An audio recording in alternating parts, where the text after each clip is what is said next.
Hello, hello, Sagittarius Collective. Ako po ito si James from James Tarot PH. Ito po ang inyong bonus reading para po sa inyong May, Pera, and Career. So may paunang mensahe tayo with the Strength card. Magpakatatag ka daw this time and take it easy. Magandang message yan. So alamin po natin ang karagdagang mensahe sa inyo para sa pera, career, negosyo, kaching-kaching, or project. Okay? So, mga Sagittarius, ihanda mo na ay yung isang tanong para sa ating isang tanong, isang sagot. Kung meron po kayong pangmalakasang one question, hawakan mo yan.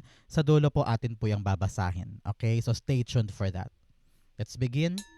Holy Spirit, Spirit Guide, sabigay po natin kay Sagittarius sa mga mensaheng dapat nilang malaman. Inhale and exhale. Your cards for the month. Nice.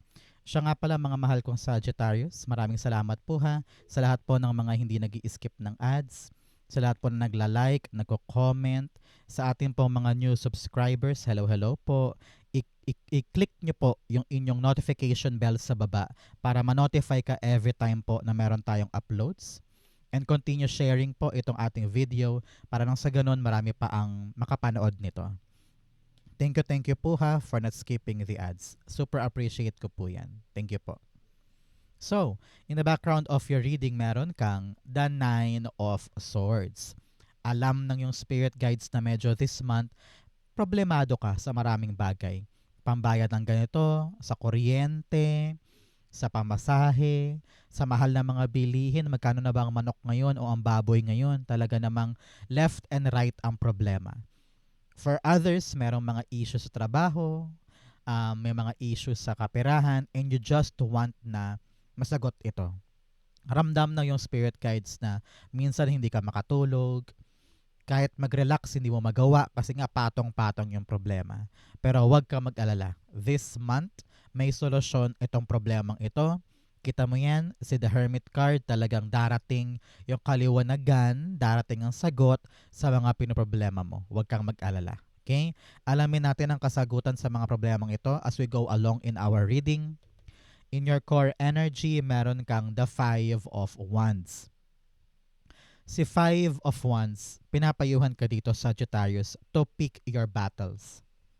Hindi lahat, alam ko maalab ka, fire sign ka, di ba? Hindi lahat ng dapat patulan ay papatulan, no?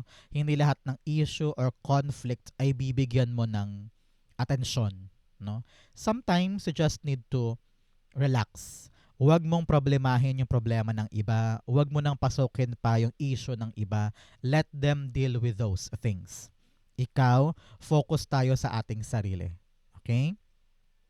For other Sagittarius dyan, parang meron kang laban na takot kang gawin. Example, attending a seminar or promotion, takot kang mag-apply kasi marami kang kakompetensya. Sa negosyo mo, parang namroblema ka, nai-stress ka dahil yung mga kakompetensya mo sa paligid, ang galing-galing nilang rumakit or mag-isip ng paraan para makabenta. Ikaw para naka-caught up ka doon sa competition. And medyo na-overwhelm ka doon sa dami ng kailangan gawin. Kaya sabi dito, you really need to just calm down, relax ka lang. Kasi kapag masyado kang stressed, masyado ka nag-overthink, masyado ka nag-overanalyze, lalo kang nahihirapan lumaban sa mga kakompetensya, sa mga kaagaw, sa mga kasabayan mo. Sabi dito, you need to embrace your whole self. I-embrace mo yung kaya mong gawin, i-embrace mo yung sarili mo. Nang sa ganun, fully makita mo kung ano ba yung kaya kong ilaban dito, ano ba yung kaya kong i-offer na magsha-shine ako, na makakalamang ako without sabotaging myself. Okay? Alam ko na some of you ay walang pinagkakatiwalaan masyado, you're doing things on your own, at ayaw mo umasa sa iba. Pero nakita ko dito na kailangan daw find your right people, find your supporters, find those collaborators, yung mga taong kaya mong makasama or makatulong sa'yo para ipanalo tong competition na to or laban na ito. Kasi meron kang magagawa. Masyado ka lang caught up doon sa stress, sa takot, sa pagod, sa alalahanin na yan. Okay? Five of Wands, the Ace of Swords. Yes. Sabi dito ng iyong spirit guides, kung maliliwanagan ka lang at hindi ka papalunod sa mga takot na to, sa mga problemang to, sa mga alalahanin na to, may laban ka eh. May magagawa ka eh. Pero dahil nga lunod na lunod ka doon sa mga pangamba na yan, sa mga worries na yan, nahihirapan kang mag-isip ng tama. Kung anong dapat gawin ngayon, medyo iwas-iwas muna tayo. Do not look at other people. Huwag mo munang silipin yung ginagawa ng iba. Focus ka muna sa'yo. Yung growth mo, yung ginagawa mo, yung improvement mo, sa sarili muna tayo. Kapag naayos na natin ang ating sarili at malinaw sa'yo kung ano yung dapat mong gawin, hindi ka na ilang makipagsabayan sa mga yan. Okay? You can win this competition. You can win this battle. Meron kang breakthrough card here, pero kailangan talaga malinaw muna ang lahat. Klaro sa isip, klaro sa salita, klaro sa puso, para dire-diretso ka. Okay? So, mga Sagittarius, ano ba yung mga pera goals mo this time? At ano rin yung career wish mo? Comment down below, isulat mo na yan, i-manifest mo na yan. Darating siya sa'yo this May. Okay? In the area of what you need to focus on, meron po kayong the Nine of Pentacles. Sabi, mag-focus ka naman sa kaligayahan. Masyado ka nag-focus sa wala. Masyado ka nag-focus sa kung ano yung mali, kung ano yung kulang, kung ano yung dapat ko pang i-improve, kung ano yung dapat kong lusutan at sagutin at lagpasan. You are now forgetting how beautiful your life is. So ngayon, Sagittarius, look around. Tumingin-tingin ka na sa paligid mo. Tingnan mo kung ano yung mga bagay na dapat mong ma-appreciate. Yung cellphone mo na yan, yung alahas mo, yung TV mo, yung kama mo, yung bahay mo in general, yung negosyo mo. You are forgetting to be grateful. Kaya ka labis-labis na pinapasok at nilulunod ng mga problemang ito. Kasi iniisip mo, gusto ko kaagad makuha yan, kailangan ko makuha yun, kailangan ko ma-achieve to. Pero in reality, okay ka naman. Masyado ka lang gigil because you're looking at the other fence. Lagi mo iniisip, ay buti pa sila, ay buti pa yun, ay gusto ko rin nun, ay gusto ko rin yan. You need to understand that what you have is enough for you to enjoy. Hindi ko naman sinasabing huwag kang mangarap ng ganun. Pwede mo pa rin pangarapin yun. Pero yung labis mong frustration, yung labis mong pagkainip na makuha yon, nakakalimutan mong ma-appreciate yung meron ka ngayon. Kaya lagi kang buryong, lagi kang galit, mabilis mapikon, mabilis mairita because nakatingin ka sa dako pa roon. Nakatingin ka doon sa pinakamalagong garden. You are not appreciating your own garden. So now baguhin natin yan. Love what you have, appreciate what you have, be grateful with what you have. Yan ang simula para unti-unting malusaw yung mga kinakainit ng ulo mo. Okay? Nine of Pentacles, the Magician card. Si Magician card sinasabi dito na posible naman eh. Kayang-kaya mong i-manifest yung life na gusto mo. Pero paano daw ibibigay sa'yo yung life na gusto mo kung yung palang binibigay ngayon ay hindi mo pinapansin, hindi mo pinapahalagahan, hindi mo na-appreciate. So, paano daw gagana yung manifestation natin if we don't know how to love and how to value yung minanifest mo noon? 'Di ba? Siguro ngayon mapapaisip ka, teka, may minanifest ako noon eh, pero binigay naman. Anong ginawa mo sa mga minanifest noon na nagkatotoo? Pinahalagahan mo ba? Na-appreciate mo ba?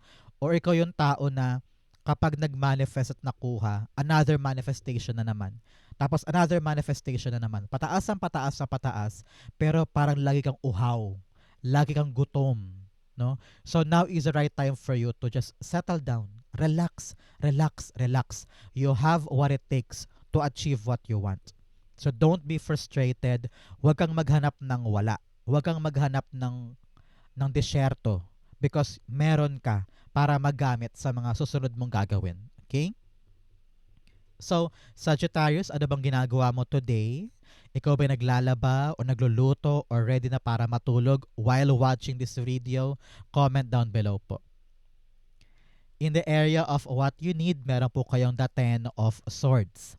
What you need is to really see the beauty of your life. Huwag mo laging isipin na hala hanggang dito lang ako, ending na to, wala na akong magagawa, wala na akong paraan para umangat, luging-lugi na ako, dito na lang ako forever. Dinadown mo ang sarili mo. Sabi nga, huwag mong tambayan yung problema.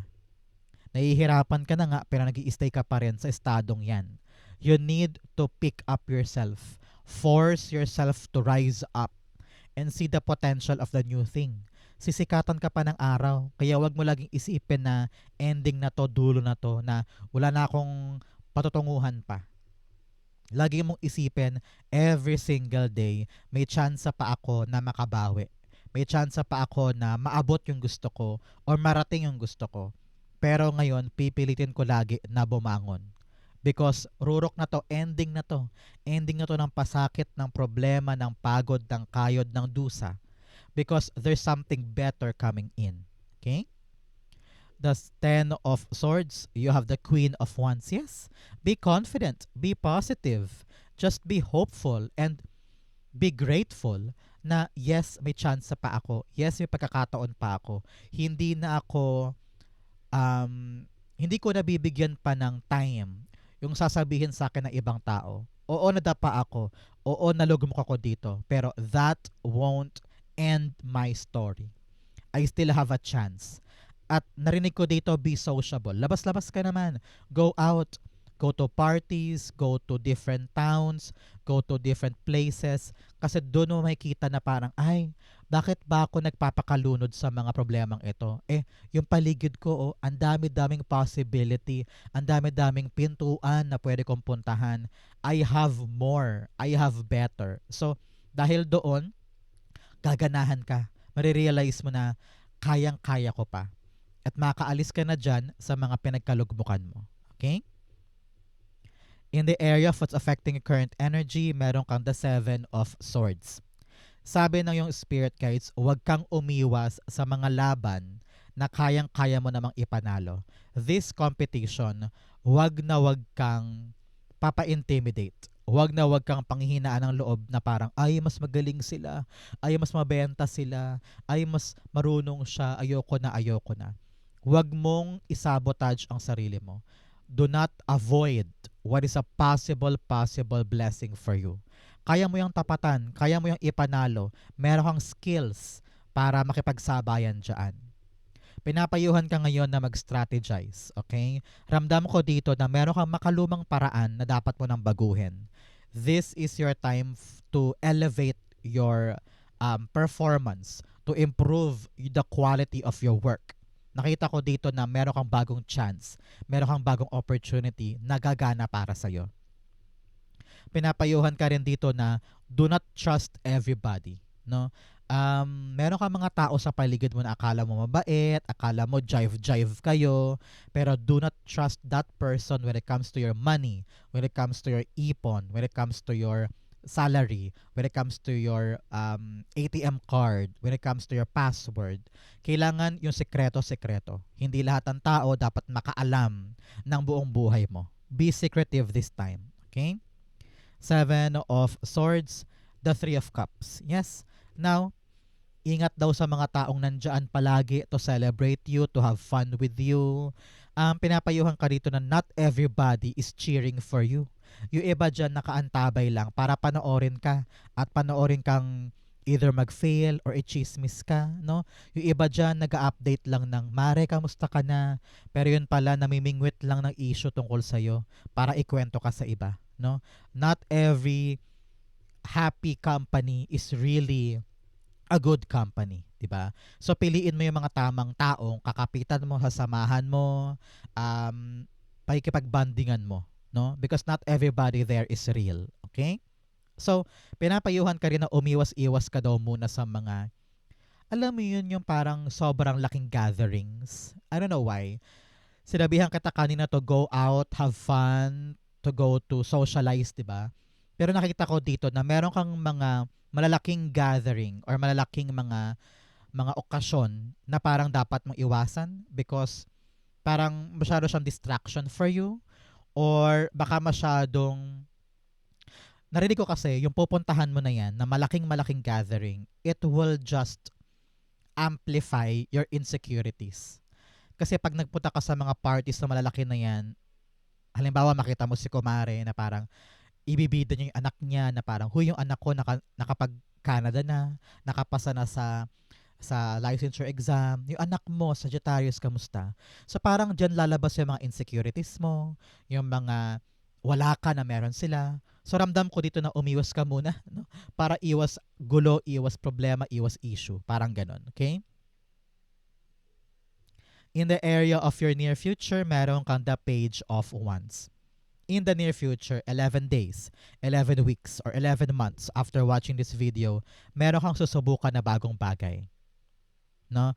Bagong chance or bagong pintuan, maaring meron kang sisimulan na bagong negosyo or sideline.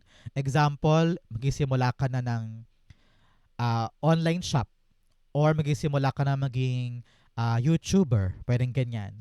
Or magsimulan ka na bagong trabaho, sabi mo, why not try ko lang? No? So, wag kang matakot. Wag kang umurong. The fact na medyo na-attract ka dyan, the fact na parang naisip mo na posible to, may meaning yan. No? Parte yan ng tadhana mo. So, try mo lang, subukan mo lang, and you will see kung gaano kaganda ito para sa'yo at kung gaano siya makadagdag sa mga magandang bagay sa buhay mo this month. Page of Wands, the Six of Cups. Okay. Si Six of Cups is all about you really leaving something behind. Sabi mo, sige na nga, tuldukan ko na yung past na yun, isara ko na, yayakapin ko na tong bagong ito. Halimbawa, before, nalugi ka na pero dinadamdam mo pa rin, kaya nahihirapan kang makapagpundar ng bagong negosyo kasi iniisip mo, baka malugi ulit tulad dati. Pero ngayon sabi mo, ayoko nang alalahanin yung past. Ayoko nang mapigilan pa ako ng nakaraan ko and I will try this thing. I will open my heart to this new opportunity. Baka ito na yung para sa akin. Parang ganon. Good for you. Okay? In your challenge, meron kang the Emperor card. Ramdam ko dito, Sagittarius, medyo naduduwag ka tungkol sa isang bagay na kaya mo namang gawin. Kaya mo namang pamahalaan or kaya mo namang aksyonan. Medyo may katamaran dito or mataas na ego. Ramdam ko na minsan okay naman pero mataas ang pride mo at some point eh. You don't want to do something. Iniisip mo, ay masyadong maliit yan. Ay masyadong mababa yan. Mataas ako. Parang ganyan. So humihindi ka sa mga potential because you're seeing yourself as a highly person na hindi ko deserve yun. Hindi ko deserve yun. Hindi ko deserve yan. Parang ganon. So now, let's be humble enough to admit to ourselves na oo nga baka kailangan ko nang gawin to. Oo nga baka kailangan ko na makiusap. Oo nga baka kailangan ko nang manghiram. Baka kailangan ko nang kausapin to, no? Ibaba ang ego para magawa mo na yung action. Some of you, maaaring ang problema mo this week ay kakulangan ng disiplina. Pag kailangan ka dyan ng 7 a.m., dapat nandoon ka ng 7 a.m. Pag kailangan asikasuhin to araw-araw mo siyang gagawin. No? Discipline is what you need. Taking back the control in your life is what you need. Being brave, being wise, and being humble. 'Di ba yung mga emperor, yung mga hari, yung mga reyna, parati silang feeling nila sila ang may final say, sila ang laging may ang batas ko, parang ganyan. So ikaw, be humble. Sometimes plan change. Sometimes we need to follow. Sometimes we need to accept to ourselves na oo nga mali ako, sige, baguhin ko, no? Yung humbleness magpe-prepare sa iyo for something grateful. Kaya maging mapagkumbaba, huwag laging i-exert yung pansarili lamang, no? Sometimes we need to listen, we need to follow, and we need to really be a good doer this time. Okay? Alam ko medyo maalab ka, fiery ka, Sagittarius. You always do what you want. You always fight for yourself. Pero minsan may mga laban tayong dapat i-strategize. Para sa dulo, walang komplikasyon, pero panalo ka pa din. Okay? The Emperor card, the Four of Wands. Four of Wands all about stability in the family. Narinig ko dito na you need to step up when it comes to family issues. Yung mga bills, yung mga issues sa bilihin, gastusin, parang kailangan mo na magsalita na parang, huy, kumikita ka na, ikaw na bahala sa kuryente. Huy, tama na yung gastos mo. Masyado ka na magastos. Meron tayong budgeting pa. Parang ganun. No? Kung meron mga pamproblema sa pamilya na kailangan talagang itama, be the leader. Sabihin mo na, actionan mo na, prangkahin mo na.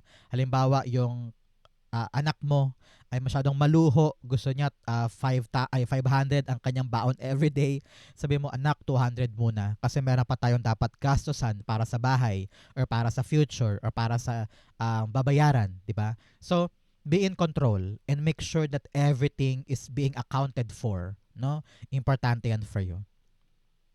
In your fortune, you have rejuvenating rain, clear the past, heal the present. Sabi ko nga, wag mo hayaang nakatambay ka sa mga nakaraan. Kailangan ngayon, you need to move forward and tell yourself na ang buhay ko ay nasa present, wala sa past. Okay? Hindi na ako dapat pang pabalik-balik sa past. Walang mangyayari doon. My life is now. And I need to appreciate what is now for the future. Okay? In your fortune, meron kang the Hermit card. Okay, this month, ramdam ko dito, lahat ng questions mo, lahat ng alalahanin mo, lahat ng duda mo, pangamba mo, masasagot. Mapapanatag ka din. You will realize na parang, ay, okay, may sagot na ako, panatag na ako, hindi na ako naliligaw, hindi na ako nangangamba, kasi gets ko na, meron akong mapanghahawakan, alam ko na yung malino na daan para sa akin. Congratulations, okay? For others, this month, you will appreciate a time on yourself. Sabi ko nga parang kailangan ka umiwas sa mga malalaking gathering. Pwede ka naman to go out pero ramdam ko dito mas pipiliin mo yung less tao, less maingay. I don't know why, kung baka matanda ka na kaya ayaw mo na ng maingay or gusto mo lang talaga ng tahimik para nang sa ganon hindi ka ma-stress, no? Ngayon, you are appreciating a time of your own, kakain ka sa labas mag-isa, mamamasyal ka mag-isa, or kayang-kaya mo ng pumunta sa park ng solo lang because nakita mo na mas productive ka pag mag-isa ka. Mas nakagawa mo yung mga bagay pag solo ka. Sabi dito, your time alone will help you see kung ano yung mga dapat mong gawin forward at kung ano yung mga sagot sa mga tanong mo. Congratulations. Hermit card, the Chariot card. Yes, mas makakaabante ka talaga pag feeling mo solo ka lang. Pag feeling mo walang nangingialam, walang maingay, walang magulo, walang matabil na dila, walang dikta ng dikta, no? Ramdam ko dito na you will have the courage to fight more kapag malinaw sa'yo ng solo yung gagawin. Some of you, this month, very, very happy for you, malalaman mo na yung sagot para makaabante ka. Example, naghihintay ka ng go signal from an agency. Nung dumating yung sagot, larga na, lipad na. O kaya naghihintay ka ng exam result or na naghihintay ka ng confirmation from someone. Dahil this information ang susi para talagang makalarga ka sa isang bagay. Congratulations, darating siya, makakapag-move ka na with your intentions. Congratulations. In your divine messages, meron kang look at the bigger picture. Lawa ka ng isip, lawa ka ng mata. Sabi ko nga, if you go out, go to somewhere else, makikita mo na bakit ba ako nagpapakulong o nagpapakaiyak dito. Malawak pa ang mundo. Marami pa akong pwedeng puntahan, pwedeng gawin. So lawakan mo isip mo, lawakan mo ginagalawan mo for you to be able to see na hindi pa huli ang lahat. Meron pang naghihintay for me. Okay? In your challenge, in your divine messages, you have the 9 of Wands. Meron kang 9-9 telling you of release. Meron pang 9 dito, 999. Talagang pakawalan mo daw yung mga bagay na hindi nakakatulong sa'yo. Negativity, overthinking, overanalyzing, yung takot, no? Yung pangamba, yung pagdududa sa iyong sarili. I-release mo yan nang sa ganon makahinga ka at ma-attract mo talaga yung good fortune. Okay? 9 of Wands here, sabi dito, walang sukuan. Walang susuko, walang bibitaw. Ipaglaban yung dapat ipaglaban. Marami ka nang naranasan sa buhay, marami ka ng rejections, failure, suffering. Ngayon ka pa ba susuko? Di ba hindi? So, parati kang may chance every single day. Pag sumikat ang araw, that is your sign na may chance ka pa para abutin yung gusto mo. 9 of Wands, the Lover's card. It's all about your choices and paninindigan. No? Kung pinili mo to, kung choice mo to, panindigan mo, kapitan mo. Huwag mag-quit, huwag bibitaw. Sabi mo, Pinili ko to, ginusto ko to, ilalaban ko to hanggang sa maipanalo ko. Your choices matter pagdating sa iyong tagumpay. Kaya choose wisely and be accountable, maging responsable. Okay? Outcome mo to, bigyan mo na kita ng fortune cards. You have scissors, disappointment in some affair. Yes, talagang disappointed ka, dismayado ka sa ibang tao sa paligid mo. Kaya you need to really step up or just really choose yourself this time. You also have unicorn, use your intuition to make beneficial changes. Yung mga pagbabago sa buhay mo, sabi dito, gamitin mo yung instinct mo, gamitin mo yung intuition mo. Alam mo kung ano yung dapat mong gawin. Kapitan mo yun. You also have kangaroo, unsettled times, need to plan ahead. Sabi dito, talagang kailangan magplanong mabuti. Hindi pwedeng bara-bara lang. Lahat pinag-iisipan, lahat pinaghahandaan. No? Kahit gaano pa kasimple yan, paghandaan mo. Para walang aberya, walang problema. Narinig ko rin dito, mag-ipon, mag-ipon, mag-ipon. Kailangan meron ka nakatabi. Okay? You also have jog, light-hearted, carefree time. Panahon talaga to relax, to go out, to feel the air, to experience new territory, new places. Kahit solo ka lang, okay yan. Because you really need to have fun and enjoy your life. Para malusaw to mga problemang to at hindi mo na siya laging maisip pa. Okay?